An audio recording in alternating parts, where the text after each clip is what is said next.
Live from the House of LeMay Makeup and Dressing Room. Here comes Amber. Stop what you're doing. Here comes Amber. She's just doing what she can. Here comes Amber. Cue the spotlight. Here comes Amber with 2 drinks in her hand. The matriarch of fashion, secrets to her glasses, you can't look away. Ask her, does she do it? There's really nothing to it. She's got that feminine game. If you have a party, or if you're feeling naughty, call up the House of LeMay. Here comes your favorite gal. Here comes your queen. Here comes your talk of the town. And we're live tonight. The music starts playing. It's time for cabaret on Amber Live tonight. Ladies and gentlemen, please turn off all cell phones and get ready for your host, Amber LeMay.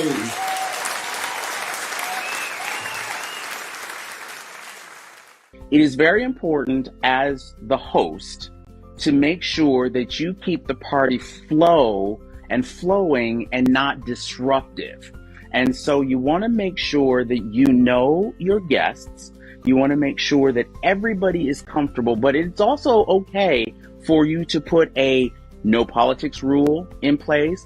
It is okay to put a no gender rule in place. It is okay for you to put these things out there from the beginning. And I don't mean when they get there, I mean before you invite them. So you can tell on Ethel, listen, I would love to have you, but what we're not going to do today is we're not going to be, waving your Bible at so-and-so, because we're here to enjoy the day in each other's company. We can agree to disagree, but we're not going to talk about that at dinner. And that is perfectly acceptable. Have any of your books been outwardly banned? Oh yeah, my picture book, Call Me Max, was on stage with the governor of Florida when he signed the Don't Say Gay bill. There's like a picture of him pointing to it. Have you taken any personal attacks or received any personal attacks from your work?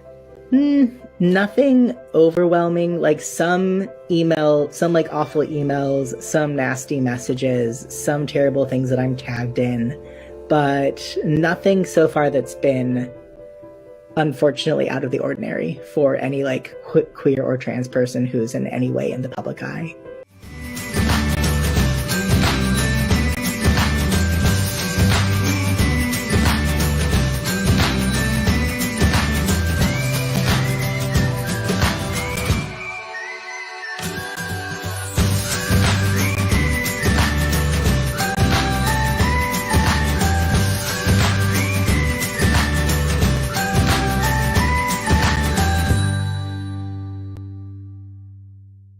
My first novel is called Too Bright to See, and it is about a kid named Bug who lives in a haunted house. But that house has always been haunted. That's not really a problem.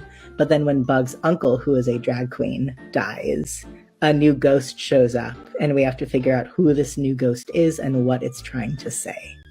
Go ahead. The uncle's named Roderick, but his drag name is Anita Life. How does this affect social media? Do you have anything in that about your book? That's a great question. Thank you for asking that. That's why I wrote this book, because I wanted people to sort of quietly understand that there are checks and balances that need to happen in the world. And social media has just gotten so like you can say anything or do anything. There are protocols. And I realized that not everybody has that parental figure or that adult that will necessarily check them when they are inappropriate. And so I try to do it in a loving way, and I try to give them something that they can always refer back to so that they sound smarter than their other friends when they flip through it. They're like, oh, I didn't know how to fold napkins. Well, here you go. So I try to do it in a lighthearted way without being preachy. Good evening and welcome to Amber Live. You know what I want you to do? I want you to like, share, subscribe. Thank you very much. We've got a great show tonight. I don't want you to miss a bit of it. But right now, what do goats, grandmas, and Thanksgiving have in common? They're all a part of this week's news briefs. British Columbia police officers responded to a report of someone repeatedly shouting help from a ravine, and the person who heard the calls feared that a person had fallen off a cliff. Further investigation revealed that the help heard was actually a sad goat from a neighboring goat farm. The owner said the goat was calling out for her babies. Officers noted that the cries did sound similar to someone yelling for help, but also confirmed all was well and nobody, besides the mama goat, were in any kind of distress. Now, what do you do when you're 104 years old and not ready for the rocking chair? Well, back in October, Dorothy Hoffner was 104 years old when she jumped 13,500 feet from an airplane in Ottawa, Illinois. She was hoping to enter the Guinness World Records for the oldest person to jump from a plane. Sadly, just a week or so after the jump, Dorothy died in her sleep. The Guinness people are still working to confirm if she made their book. The current record belongs to a woman in Sweden who was 103 when she made a jump in 2022. Wow. Back in 2016, Wanda Dench was planning the Thanksgiving dinner for her family. She was sending out texts to people reminding them of the time and what they could bring. Jamel Hinton got one of those texts, but he's not part of the Dench clan. Wanda had intended to send the invite to her grandson, but evidently entered the wrong number. After realizing the mistake, she invited Jamel anyway, and he went. And they've shared Thanksgiving Day ever since. This year, they decided to make it special. Wanda put a room of her house on the Airbnb website. The first person to book the room would join her family and Jamel for Turkey Day. What a nice story. And that's this week's News Briefs.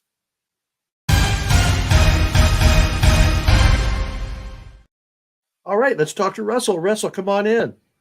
Hello, Amber. How are ya? I'm doing fine. Are you getting ready for Thanksgiving? I am. I'm going to be with friends this Thanksgiving. How about you? What are you doing? Well, I'm going on the road, and I'll be in the Midwest celebrating the day with my family. So, Amber hitchhiking her way through the Midwest? It would take a long time for me to hitchhike that far. I'm driving. Yes. All right, Russell, we got some new viewers tonight. Let's show them. Let's tell them the best way to watch the show. Well, the best way to watch the show is on YouTube. And why is that? That's because on YouTube, you get to see Amber in full HD. And there's a great chat room on YouTube where you can come in and talk with all your friends. So please, if you aren't watching on YouTube, head on over there. And then after the show, you can check out our TikTok, our Instagram, the Facebook, and even our incredible new website, amberlive.tv, that I'll talk about a little later in the show.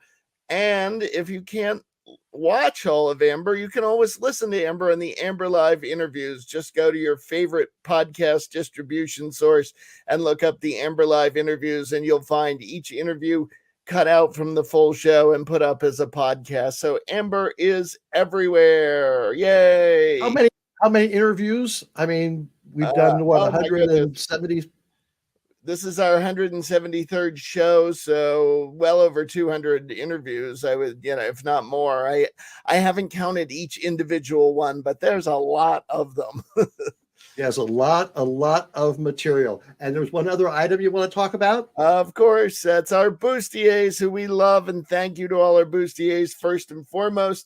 And then we want you to become a bustier. It is the giving time of year, and it would be a great help to us if you could reach into your wallet and share a little bit with us. Use that Venmo at RJD Pro, or go to the amberlive.tv website and look for the donate button. And everybody who donates, you help to keep Amber Live on the air, help keep us going. And it's a big help because there are bills every month, even in Christmas time. I tell you, looking at that list, there's people there from Florida, from Tennessee, from California, from Ohio, from New York, from Vermont. It's really cool to look at that list of donors. Thank you very much. It's great to see how people all over the country are supporting Amber. So tell us about this week's show, Russell. Oh my goodness. This week's show is dedicated to Christine Pedi, one of your favorite radio hosts on Sirius XM, but she's also a Broadway star and an off-Broadway star, and she does impersonations or impressions of people. She does it all, really, and her and occasionally her dog come to visit us this week. Yes. We had a great talk with her on this previously recorded interview. So let's watch part one right now.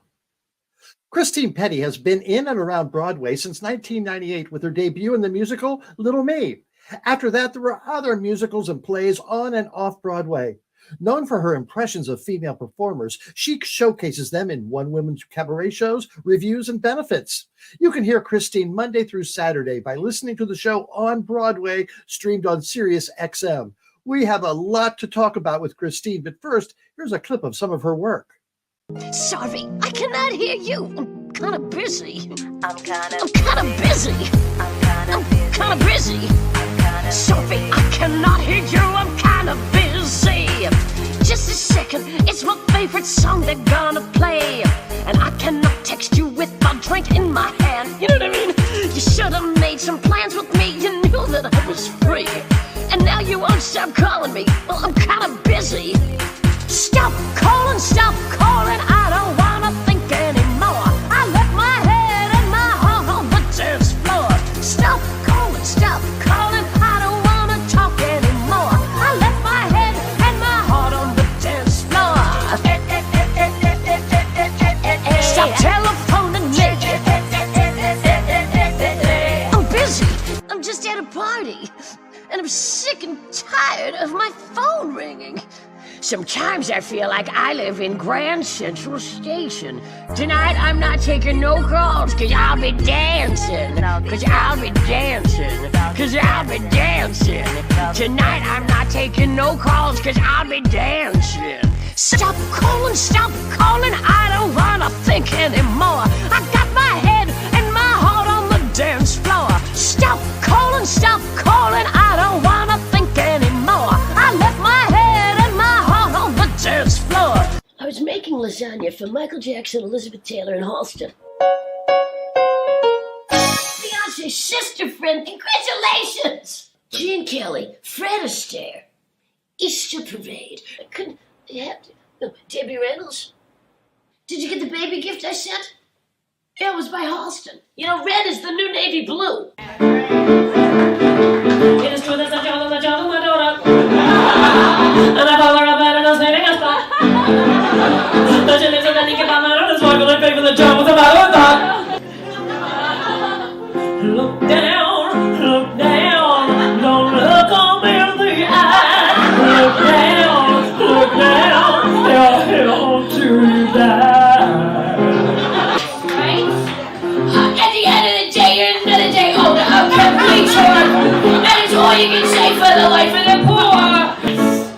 Lovely ladies waiting in the park, ready for the clock in the dark. Tomorrow is the judgment day, tomorrow is not far away. Tomorrow will discover what more God in heaven has in store.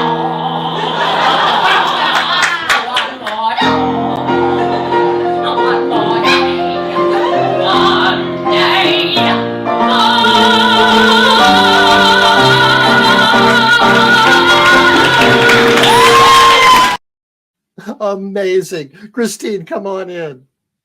Good, not bad for this early in the morning. And I'm wearing the same scarf that I was wearing in that video. That's great. Oh my gosh. Well, and your apartment looks great. You know, that's... Oh, please. I wonder whose apartment this really is. I don't know, but we've seen it a lot in some of our... No, but I just suddenly realized someone actually lives in this apartment somewhere. Maybe we'll see them walking to the bathroom. Damn. Anyway. So, Christine, where did you come from to get on Broadway and do the wonderful things that you're doing? Where did I come from? Where did it start? A long time ago, my mother and my father. I come from the suburbs of New York City. I was born in the Bronx, and then they moved in a year or two. No, about 3 years. They moved to Westchester, just like a half hour from New York, and that's where I grew up. But I didn't really have any understanding of Broadway growing up at all. I mean, I knew more about movie musicals, and I didn't understand that there was a place called Broadway. I didn't know what that was. There were 2 cast recordings I was aware of. The Most Happy Fella and My Fair Lady, which, I knew they were plays, but I didn't know that there was this fairyland just 30 minutes, south. And it wasn't until high school when I got involved in the school plays that I understood the whole dynamic of what a Broadway musical was. And that's when I started soaking it up like, a sponge, without benefit of what the kids today have, my channel on Sirius XM radio, where they could just turn it on and in 24 hours get a crash course in, at this point, 80 years worth of musical theater. I was just looking, and you know what it's like. I went to my library. I looked through not too recently all the DVD. No, let's go back even one more generation of media, videotapes that I had, and I went through them all. And I realized that I would have to say 90% of what I videotaped off the television was from public television, because that's where we found, uh, the resources that were important to those of us who love musical theater. Was all on, except for the Tony Awards. It was all on PBS, and so I'd soak it up from PBS, and then I made the correlation between the movies I grew up watching and their original Broadway versions. And and then in college I became the editor of I became the arts editor of the college radio station, and discovered that I could get press seats to things, free tickets to Broadway shows. Where'd you go to school? I went to Fordham University in the Bronx. So I used to get on the Ram van, which was the van that took students for $1 from the from the Bronx campus, the Rose Hill campus, to Lincoln Center, which is around the corner from my house now. And I'd get off at the Lincoln Center campus, and I'd walk into the theater district, and I'd see my shows, and then I'd reverse it. That's how I got back home to my Bronx campus, and I'd drive back to my parents' house in Westchester. And I did that for 4 devoted and dedicated years. And but I didn't perform. I mean, I performed a little bit in high school, and in college I did nothing. There were no opportunities in college, but I was doing radio in college, and that was plenty, because it was just two of my best friends are my college radio friends. More than that, I have more, but 2 of my closest friends are from those times. And so I didn't quite miss performing, because first of all, I hadn't developed those chops quite yet. In high school, just a little bit, but I was so fully involved in the magic of radio, which still is magical and always will be. It wasn't until I graduated that which I loved, by the way, graduating from college and not having to go to school anymore. I was so happy I was done with that. I wanted to just be a free agent in the world, and I started to do community theater up in Westchester, in very affluent communities, Chappaqua, where the Clintons live, And so that's when I really started to flex my muscles and learn about performing, and learn that I had a voice and play. What were some of your first roles there in that community theater? First role I played was Mabel Norman in Mac and Mabel. Oh. And I called up Jerry Herman because I had interviewed him in college. And he picked up the phone, and I said, "Hi, I interviewed you in college." And I said, I'm doing a production of Mac and Mabel. And he went, "Oh, Christine, you're doing Mac and Mabel. That's wonderful." And he couldn't have been more invested. And he said, "Who's playing Mac?" And I said, "Jeff Schlottman." And he said, "Oh, you have to tell Jeff." And he started to give me all these pointers and he told me stories about, some of the pitfalls of the original production. Um, so Now, who was in the original production? Was it Robert Preston and Bernadette? Peters and Lisa Kirk. And um, it was gorgeous score, but it always had issues with the book because, as he said, love her, hated him. And it was a depressing story. It was about their relationship making silent movie shorts, the comedies. And then she just sort of fell into, a lot of, I don't know, bad behavior and took up with William Desmond Taylor, who was a director of serious silent films. And then he was murdered. And she was implicated in the murder, although she was found not guilty of it. Mary Miles Minter, I think her name was actually apparently, you know, I think put in jail for it. I don't know, but it wasn't Mabel Norman. Didn't matter back then, though. When you were tainted with just even a breath of scandal, that was it. So it So was you're working in community theater. You're doing Mac and Mabel and some other things. How long were you in community theater before you decided to there might be bigger things? I was doing it for not that long. I was doing it for about 3 years. Well, it didn't seem long to me. I mean, it seemed long to me right now. 3 years doesn't seem long. To some people it might. I don't know. But I had a job as a, secretary, executive assistant, whatever you want to call it, for a telethon, which was sort of connected to my communications major, but it really wasn't. It was just a desk job. And I had been doing such quality theater. I did Mac and Mabel, Funny Girl, Evita, Little Shop of Horrors, Joseph in the Dreamcoat, My Fair Lady, these beautiful and really beautiful community theater productions. I really decided I wanted to try to pursue this. So I quit my job. I didn't know anybody in the business.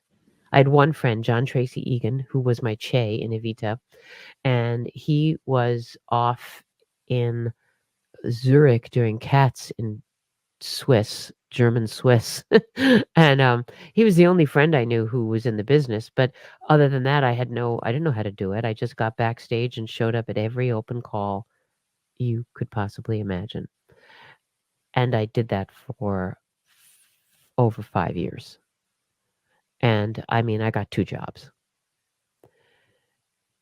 And, I was, let's do the math. I was, 4 dress sizes thinner and how many decades younger.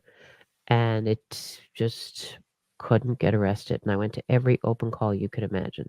So, yeah, it was 5 years of that. And I finally said, no more.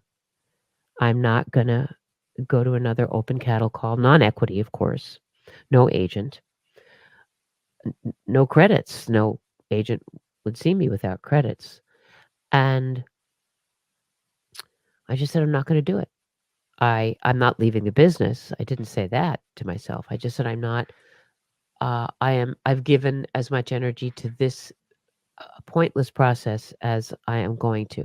I'm not going to another cattle call with hundreds of girls unless I'm not going to another audition unless I have an agent submission like a human being.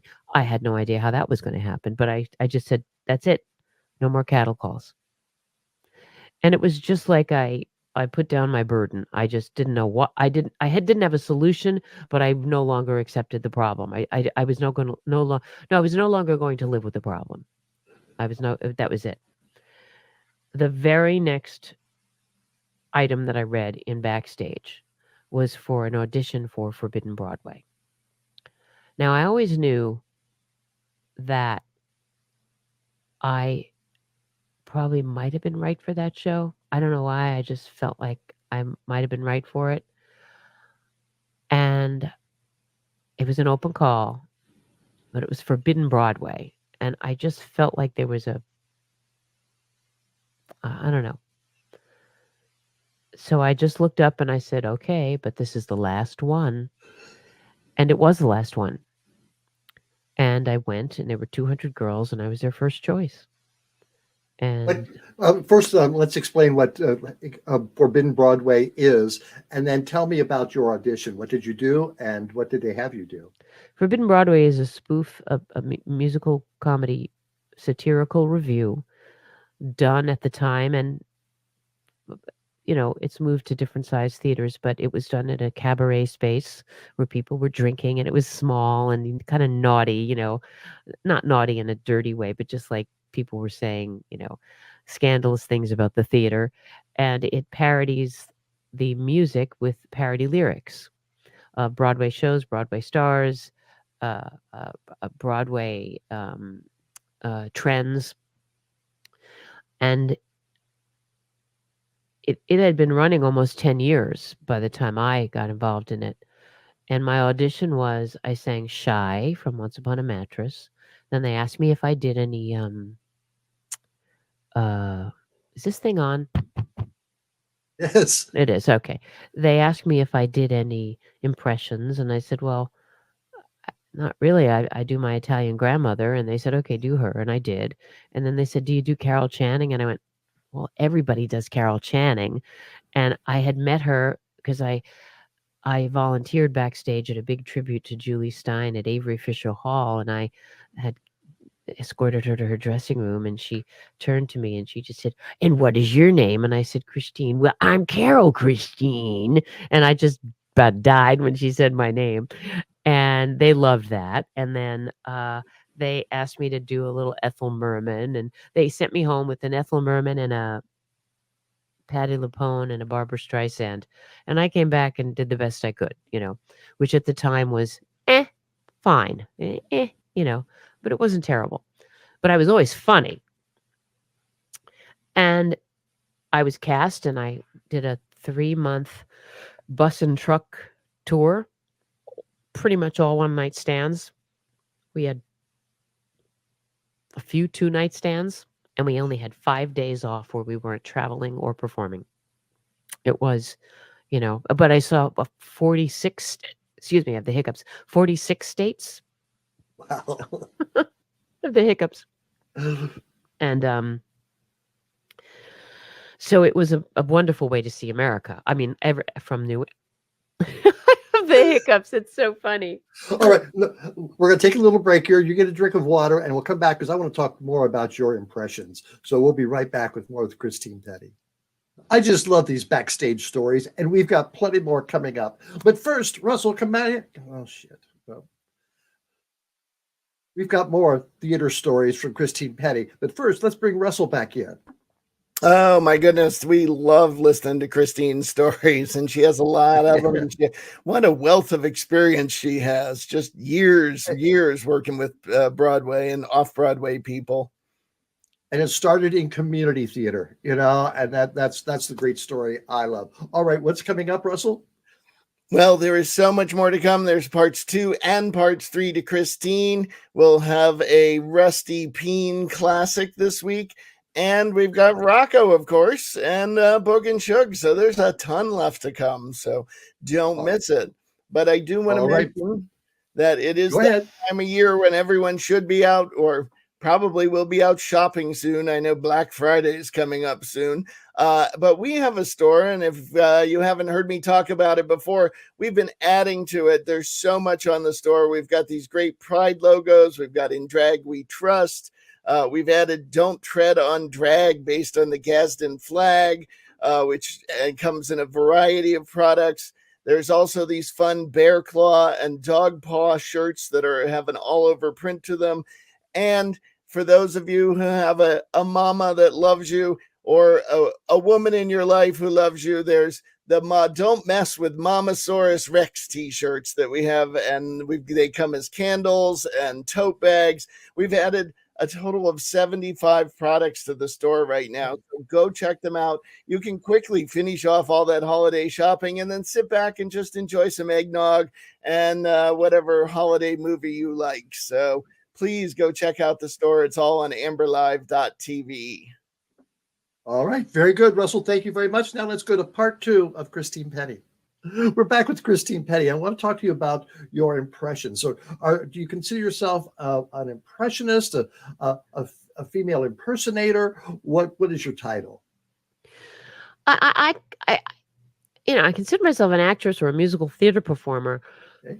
and impressionist is probably the word I'd use. I mean, some people call it vocal impressions because I don't. I mean, in Forbidden Broadway, we wear costumes, and so technically, I'm an impressionist where I do a full transformation. But when I'm not doing Forbidden Broadway, I don't wear costumes, and I don't particularly like wearing costumes. It's a pain in the ass, to be honest with you. You know what I mean? I just prefer conjuring up the voices. And when I was in Vegas a couple of months ago, out of a sense of I don't know, unity, I went to see, because I had to. I went to see Rich Little. I mean, I had to. Oh my And gosh. Is he still alive? yes. And he's well preserved, and I mean, he is. He really is. He looks great. He's had assistance, I'm sure. Uh, he did a bajillion impressions, many of which sounded like the other. But I grew up with Rich Little, and I know that was just simply. I know he has an impeccable ear, and I know that was a combination of either your hearing. When you lose your hearing, you can sometimes things don't resonate the same. Could be a little bit of that, and also a little bit of just that he's been doing it for so long that nobody's correcting him and saying, nobody's just saying you're losing that R is too hard, or that you're dropping that syllable sound or something. But regardless, he was still the master. It was Yoda. And there wasn't obviously a costume in sight, and it didn't need to be. So I just say an impressionist. I still have the hiccups. Amber. I sound like it's okay though. I'm trying to mask them. We'll just move forward, and I'll just. Now, you got your start by doing these voices during Forbidden Broadway when they asked you to do a Carol and Ethel and Barbara. When did you start creating your own? My dog knows that I'm having a little crisis here, so he's licking. Oh. He's just trying to. I'm okay, Clarence. This is my dog, Clarence. Hi, Clarence. When did I do who? What did you say? When did you start going out on your own and creating your? It's like, oh, I can do that voice, or I wonder if I can do cabaret. I did a cabaret act called Forbidden Divas, basically because there was a cabaret space that lost a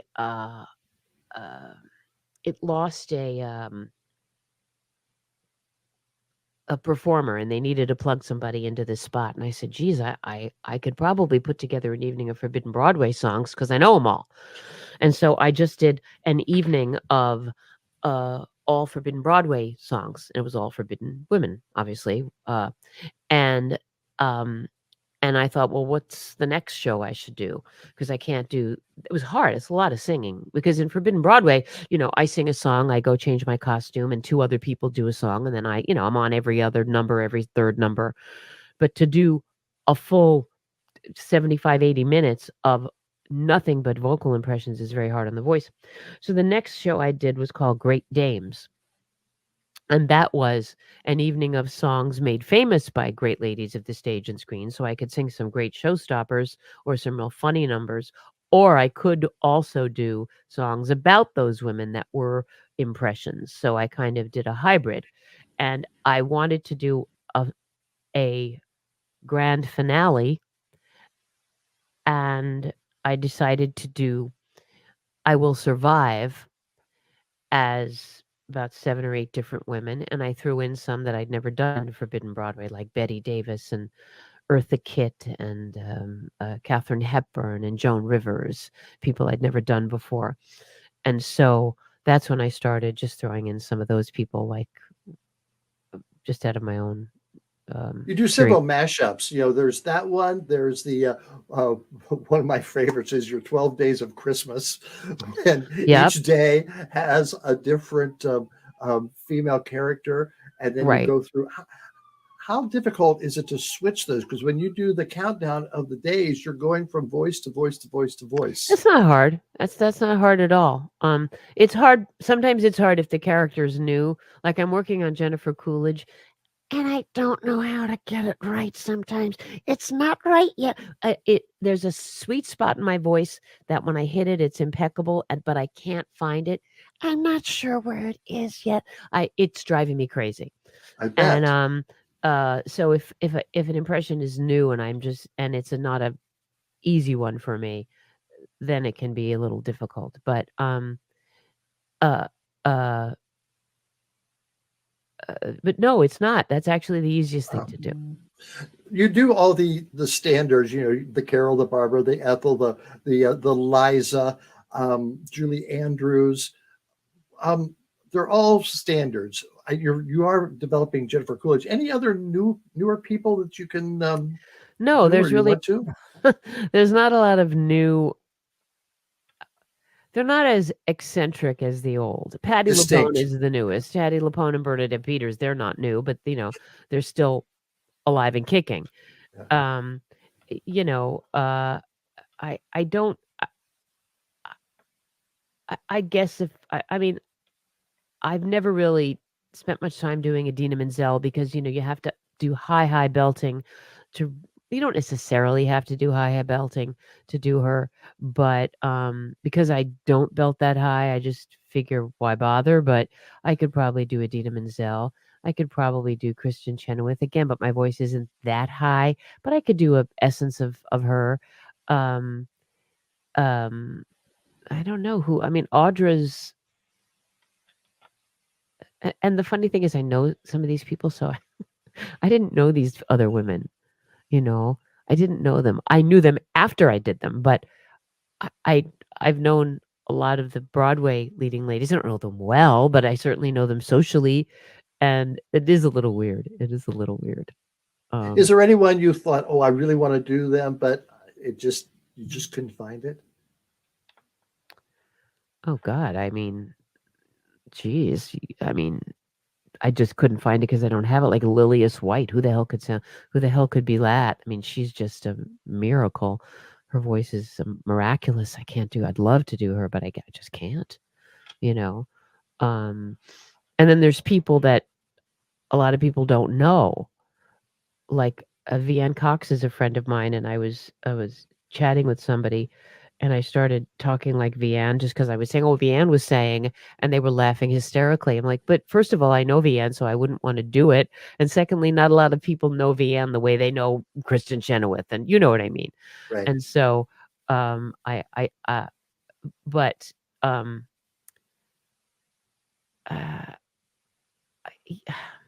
the other thing is that I had the luxury of 8 shows a week in Forbidden Broadway and then thereafter in musical for 10 years. So I had the luxury of starting an impression and building it and working on it every day. And my Oprah got much better as a result of it. Susie Ormond I did, and Nancy Grace, those were people that at the time were, really always in the news. And so I had that opportunity. Now when I work on an impression, I don't have anywhere to do it. If I do it this week at an open mic and then I don't do it again for 4 weeks at another open mic, I can't, I've lost the groove, and I don't know what the audience is responding to. Like it was a big luxury to have that, I have Definitely. to say.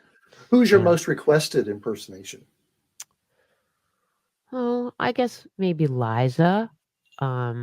I think my best one is maybe Angela Lansbury. Liza's, probably at the top of the heap.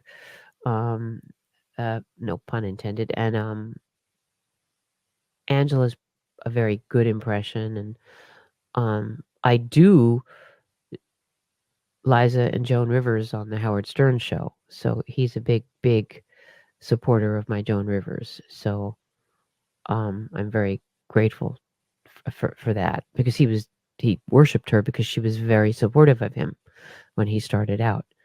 And he it's very sad too that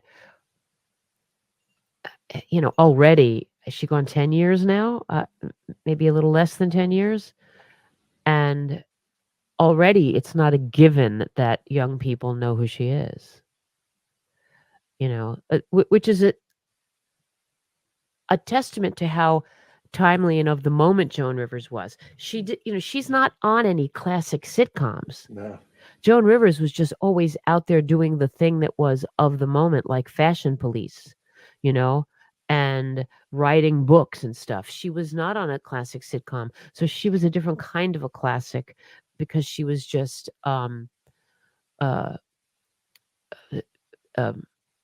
thriving in what was popular at the time.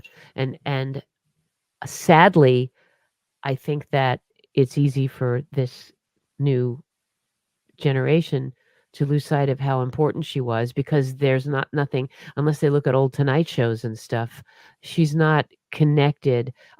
Can you think of anything that you know what I mean? When No, you she think of wasn't in her- any. Did she ever do a Broadway show? I'm No, not a musical, well, she but did, but she did what? And, Brighton Beach Memoirs, I think, or oh, no, the other one, Lost in Yonkers. I forget which one she did. Lost in Yonkers, I think. And she, but I mean an image in celluloid that the kids can stream, the kids can watch, that the parent can say, "Oh, watch this show. She was, a regular on Hollywood Squares." I don't know. It's just, yeah. it's just hard. I'm watching the Dick Van Dyke Show now. Prior to Wow. that, I watched all the Mary Tyler Moore shows. So if I want somebody to know how brilliant Dick Van Dyke or Mary Tyler Moore is, I can say, stream it. It's there. Joan Rivers, I got to say, Google her and look at different things. And so people don't know exactly what to connect her to. But I think with your impersonation, that just her voice and her words are humorous, even if you don't know who she is. It's a Oh yeah, it's a funny. That's true. I mean, that's a very good point. Some characters are funny. Some characters are funny just because they're funny. It's like, that's the thing. I have a holiday show that I'm doing, which, by the way, we're streaming. So I don't know where the majority of your viewers are, but it's going to be December 5th and December 29th at 54 Below. One of those two, I think December 5th is going to be streamable. And it's at 9:30 p.m. Eastern time. So that's a decent hour on the West Coast anyway. So that's 6:30. But the point is, you talked about the 12 Divas of Christmas, and kids enjoy my holiday show because there's plenty of holiday songs and happy, silly, wonderful, jolly, festive songs, which we love. And there's a lot of comedy, and they don't know who the hell Ethel Merman was, but they know she has this loud, fast, silly voice. So the little ones, that they know it's a silly voice, and they just appreciate the silliness of it. Even Carol Channing, it almost appeals more to the little ones, you know what I mean, than the tweens and the teens who want to, think they know what, be in on the joke. But yeah, so Joan Rivers is definitely just funny. Everything she says is funny. But I always tell them at Howard, I have to have a script. I say, I cannot ad lib as Joan Rivers because I am not Joan Rivers. no one can do that. Is a genius at, ad libbing. And so Christine, there's more I want to talk to you about, but we've got to take a little break, but we'll be right back with more with Christine Pedi. One of our favorite new parts of Amber Live the past couple months has been Amber's Crazy Attic. What's up this week? What's in your attic?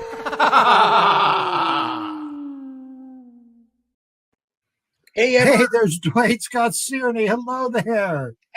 Happy Thanksgiving. Yes. So, oh my goodness, are you enjoying our taste of Vermont Thanksgiving? Oh, yeah. I'm a city boy, so I'm just relishing this. All right. And we had two guests who are we had two people from Chicago, so you guys should hook up sometime. It's an infestation. I've had those before. I've been up in your crazy attic all afternoon digging around things for Thanksgiving. So are you ready to set your table? Let it go.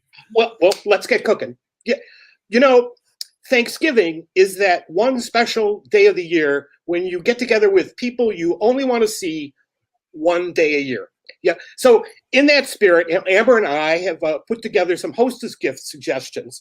Because FYI, it's going to be tough navigating this 2021 holiday season, and you know who you are. Now, we know that many of you have questions this year, you know, such as, let's say you're hosting Thanksgiving. Should you put out an extra dining chair for old JFK Jr.? Or what if he brings a guest, you know, Amelia Earhart or Mr. Ed? You know, do any of them have any religious or dietary restrictions? You got to remember, Thanksgiving can be a menu minefield. What if your 20-pound turkey is actually a Democratic listening device, or Hillary Clinton, or both? Are there tracking devices hidden in the green bean casserole amidst those wonderful French fried onion straws? These things happen, and this keeps me up at night. Like cranberries, is ivermectin considered a side dish? I worry. I just worry. So many questions and so many disappointing answers. Russell, let's see our first hostess gift idea.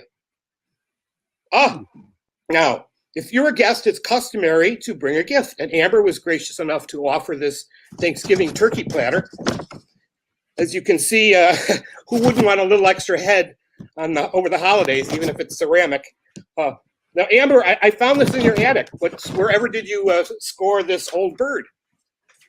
You know, I don't know. Someone probably left it, and I was just too lazy to give it back. We're going to be talking about regifting in just a minute. But you know what? Okay. The antique dealer here, I had to do my research. This platter was originally from a discounted line of dinnerware that was once sold at Bed Bath & Beyond Bad Taste. The completer pieces included a gravy boat that was shaped like the Titanic and two bottomless salt and pepper shakers, strangely both named Hector. I don't know why. And tipping was expected. And you know how bossy condiment bottoms can be. Let's see our second gift idea. Thanksgiving is the perfect time of year to encourage personal growth, especially for your holiday host or hostess. How about providing a handbook of sexual sadism to spice up something other than your pumpkin lattes? Why should the turkey have all the fun being tied up? I ask that every year. Nobody answers. Maybe your host would enjoy some holiday stuffing. Ask and you shall receive. Oh, this year's holiday safe words, Tucker Carlson. Historically, I'm an antique dealer, so let's get history. Yeah. Historically, just like that first Thanksgiving, this year is all about regifting. Maybe the Indians were just clearing out all that crap they had left over from 1620. Nobody thinks about this. It's the ultimate recycling. And you get a pair of corn husk moccasins. And you get a pair of corn husk moccasins. Okay, let's see the third. I love this. This is a souvenir plate from someplace you've never been and someplace you never intend to visit. This is the Big Well from Greenburg, Kansas. I don't think we're in Greenburg, Kansas anymore, and we don't want to go again. A little more research on this. A footnote: years ago, there was actually a lesbian bar in Greensburg called "Well, I'd Really Rather Not." I don't know. That was the name of it, or you're was the name of to it. say the name? Really rather not. Of course, it's K-N-O-T, so it was. It's a grammatical thing. All right, our fourth idea. This what's perfect. This is something homemade, right? You always want to give something homemade, like this candlestick. In the trade, we call this a shelf sitter because it needs to sit on a shelf in someone else's house before somebody sits on it, and then it's never seen again. because these things happen. Oh, okay, and finally, I know it seems like I'm dragging on, but number 5. Perhaps this is the ultimate hostess gift for the hostess who's been everywhere. You got that, Russell? There we go. Who wouldn't want a do-it-yourself home alien autopsy kit? After dinner, just clear off that table and let's get down to some serious carving. Now, who wants a drumstick from an indigestible galaxy far, far away? Seriously. I've been at some Thanksgiving gatherings where someone brings a guest who I think is an alien. Well, that's why you check a green card. Yeah. Seriously, have a wonderful Thanksgiving dinner with all of your unpleasant relatives. But I got a couple more tips. Just don't talk about COVID, global warming, Black Lives Matter, or Big Bird unless it's the one you're eating. Yeah. And most important, don't forget to bring the Marjorie Taylor Greene salad dressing. That's a big thing this season. I just heard. Yeah. Thanks for inviting me. Thank you, Dwayne Scott. We'll see you next time when you go up into Amber's crazy attic. Take care, guys. Crazy. What's in your attic? Now let's finish up that interview with Christine Pedi. All right, I'm just loving my dog, everybody. Just loving my Clarence. Just loving my Clarence boy. Christine, yes. you were on Broadway in the production of Chicago. Tell me about that. Oh, well, it was, I'd seen the show 18 times when I got cast in it. And my dog is having a meal here. And I'm trying to do a radio show, Clarence. Do you care? He doesn't care. I'd seen the show 18 times, truly 18 times. And I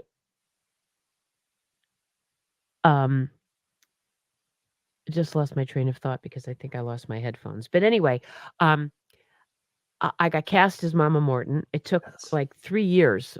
Fran Weisler, who has hired me to perform at personal events for her, said to me once at her house, she said, "You should be Mama Morton. I think you should be Mama Morton. Wouldn't she be a great Mama Morton?" And I thought, first of all, I never realized I'd ever be old enough to play Mama Morton. I knew I'd never play Roxy or Velma. I never connected myself as a Mama Morton. And as she said it, I'm like, yeah, because, okay, I guess the time has come. And I was thrilled because I'd never had a lead in a Broadway show. And it took, I think, 3 years for that to come to pass, because it's a bit of a mix and match kind of a situation there. If Christy Brinkley's playing the lead, maybe she wants a Mama Morton that she's worked with before. Or if they have a new Billy Flynn, they want to keep people in the show. There's a balance, I guess, to it. I'm not exactly sure what it is, but it took a while before it was the appropriate time to plug me in. I had seen the show 18 times at that point, and so it took over 2 weeks for me to perform the show more times than I'd seen the show. And I just think it's a bulletproof show. It's a bulletproof score.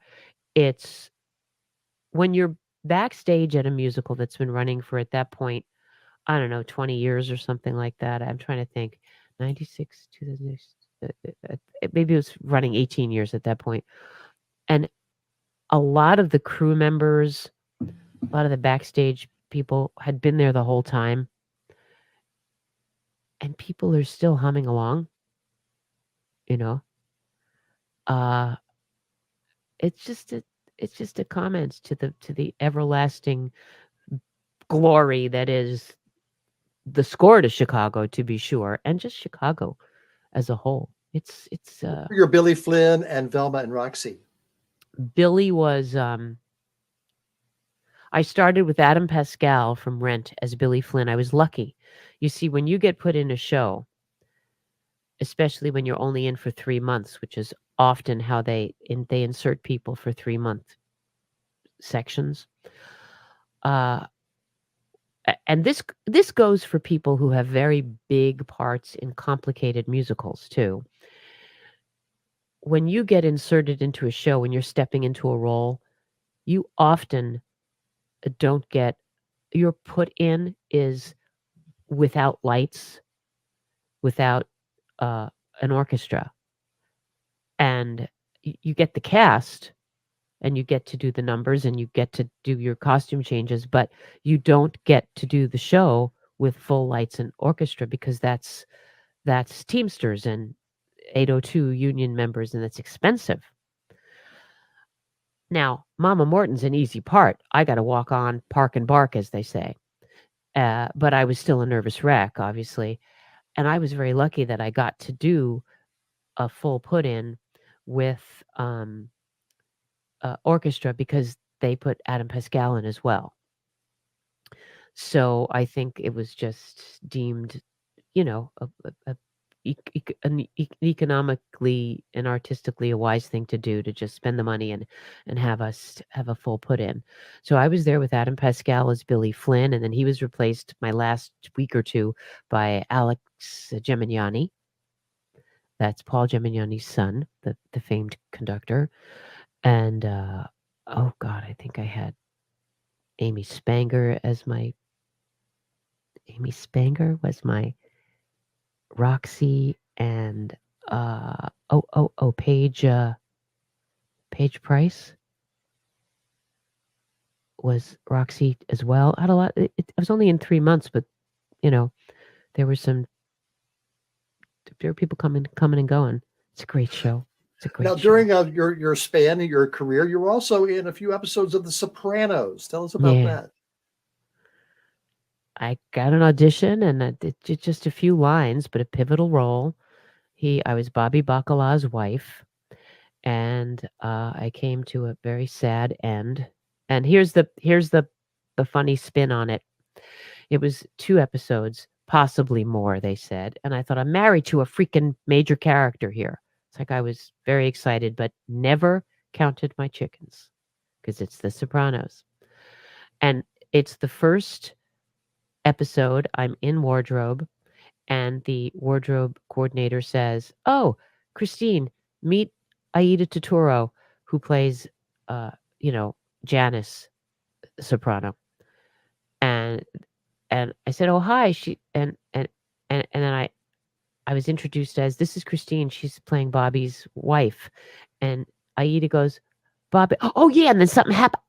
Oh, never mind. And then she walks away. And I thought, oh, Christ. I knew it. Okay. I knew it. All right. I should have written. And sure enough, I came to a ruinous end. And then that bitch Janice moved in on my man. But he could not defrost my ZD for many, many episodes. And he wept at my grave. He brought a anniversary cake to my grave. Okay. So I was remembered. Anyway, I go to do this to many years later. I mean, like 10 years later, I go to do Chicago, and they're looking through costumes, Mama Morton costumes, of which there have been many Mama Mortons. Guess which costume I fit into? Aida Turturro's costume. No, you're the 4th person of the Sopranos cast we've had here on Amber Live. We've had Maureen Van Zant, we've had Robert Venero, and Joanna Bonero on the show as well. We've talked about the Sopranos many times. Tell me about what your show on Sirius XM on Broadway. Well, that was actually came to me through my friend from Fordham University, Paul Cavalcante, who is a major DJ here in New York City on 3 major radio stations. And he's my oldest and dearest friend from college. And Sirius was in test markets at the time, and they were looking for a host for the Broadway channel. So he recommended me. And I went in on September 9th, 2001, and they said, look, they were very interested. Could I come back 2 days later to interview for the Jazz channel as well? But that was September 11th. And so that never happened. And it took them a very long time to get their paperwork together, but I was finally hired while they were still in test markets in May of 2002, and I have been there for 21 years on the Broadway channel. I mean, a full generation, a full life, a full lifespan of an adult, basically. I mean, I there's love listening to that channel. I love listening to your show, Seth Rodesky, Sunday Fun Days, and we've had Bill Rudman on the show before talking I about love his Bill On the Aisle Rudman's show. Oh, it's fascinating the history that Yeah. he tells, and I like Mhm. your. Each of the hosts have a different take on what they do. You give some personal aspects of your feelings about shows and people. Seth talks about all his connections that he's had over the years. Oh shoot, I'm blanking out on Sunday Fun Days. John Tartaglia. John Tartaglia. I love he's such a positive person, Yeah. with what he says, and I love the way he tells you, oh, this show opened in so and so and ran for so many shows, and it's just a fascinating place to listen to. Now, Christine, I know that you are involved with Actors Equity, or you've done many benefits for that. Tell us about Actors Equity and your involvement. Well, it's the Actors Fund, really, which is now That's called the Entertainment Community Fund. And I mean, well, first of all, there's a couple. There's Broadway Cares Equity Fights AIDS. Okay, and we all get involved in those fundraisers that happen twice a year.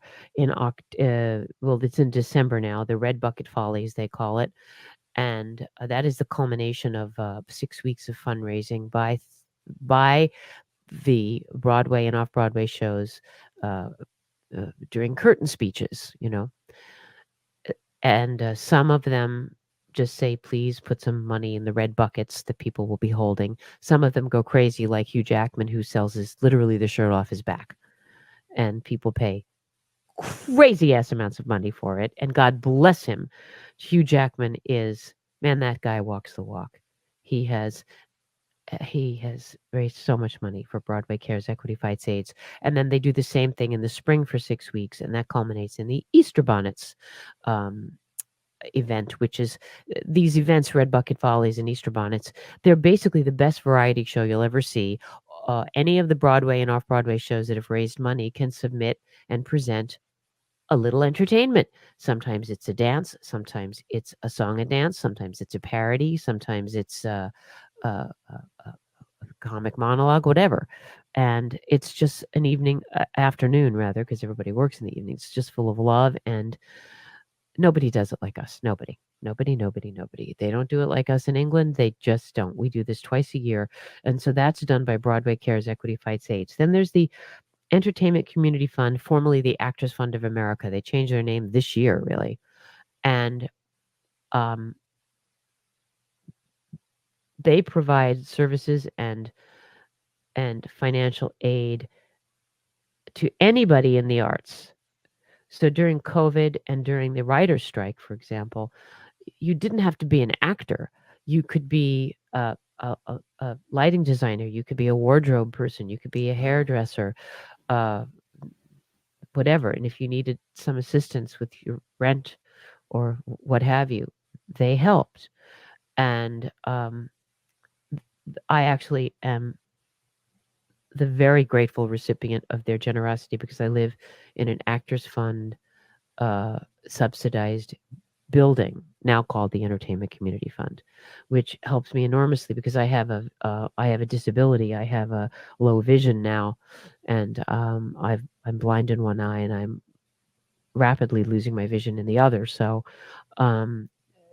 the financial assistance is helping me, and certainly until they perfect the treatments for what it is I have, which I believe they will, because they are. I mean, there are all sorts of things they're doing in labs that are bionic and amazing, but until that can present itself to me, it's going to be difficult and challenging to work. So as an actress. Right. So this is, I am, if you're ever wondering where the money goes, if you give to the Actors Fund of America, here I am. All right, Christine Pedi, would you please tell us more about your show that's coming up in December and how we can view that? I will be there. I'll be performing, first of all, in West Palm Beach at the Kravis Center on December 1st and 2nd with my show, Snow Business. So if you're in that area, you can see me live. If you're in New York, I'll be at 54 Below on December 5th and December 29th. And on the 29th, the Calloway sisters are going to be there at 7 o'clock. I'll be there at 9:30. So just come to 54 Below and don't leave. And anyway, I think December 5th is going to be live streamed. So if you go to the 54 Below website in a few days, they'll let you know which one of the two shows is going to be live streamed. So you can purchase a virtual ticket and sit down with the hot buttered rum and, enjoy the show. And I'm very happy about that especially because so many of my listeners are not in New York. I hope that they'll, take the opportunity to and if it's December 5th, you're not quite yet in the holiday psychosis yet. You know what I mean? You still think you have time. So you might be able to take a little break at, 9:30 Eastern and enjoy a holiday show. And I'm looking forward to it. And Christine Pedi, thank you so much for joining us today. Really appreciate talking to you. Clarence says Big goodbye, fan. too. Clarence, nice talking to you. Take care of Christine for us, Clarence. Bye. Bye-bye. Thank you I so love you, much. Clarence boy. Thank you, Christine Pedi. I'll be watching that live stream in December. And I'm also going to be watching Rocco right now. Hey, it's me, Rocco. I just wanted to say hi to everybody. And, as you know, Thanksgiving's coming up. And we all got a lot to be thankful for, I'm sure. But we've also got some things that we might not be overly thankful for. I mean, I'm sure everyone's got their thing. I personally have mine. I'm not thankful for McDonald's not sending the McRib over to Long Island, New York. What the hell's going on, McDonald's? Come on, I've been a pretty big supporter of yours all this time, and the McRib especially, and I can't get it anywhere. Now, I don't know, maybe it's coming out later, which is fine, because I'd be happy to go next week and get one, if I want one now. But give me a break. I'm in McDonald's all the time. I got these kids I sort of take care of, and I'm always stuffing McNuggets down their face. I buy them those Happy Meals, which, by the way, don't always work, because sometimes I'll shove a nugget in their face, and they're still cranky. So give me a break already. And you can't even come up with a McRib for a New York-based Rocco? What the hell's going on, McDonald's? Step up your game. So anyway, back to what we're being thankful for. We're thankful for so many things. And I want to give you a list of what I'm thankful for, okay? First off, let me start off by saying I'm thankful to be on Amber Live. So I'm thankful for Amber and Russell and, everyone else involved. Dwayne, Rusty, Harold, whoever that guy is. I don't even know. Anyway, I'm thankful for these things.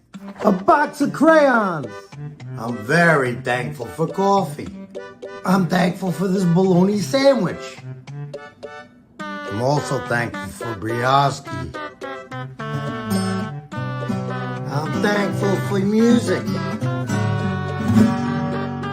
I'm thankful for this hilarious magnet. His vintage collection of books from Pearl S. Buck. I'm grateful for this car. I'm thankful for this recorder. I'm thankful for this toy truck that I literally dug up in the Mojave Desert. I'm thankful for my Elvis Pez collection.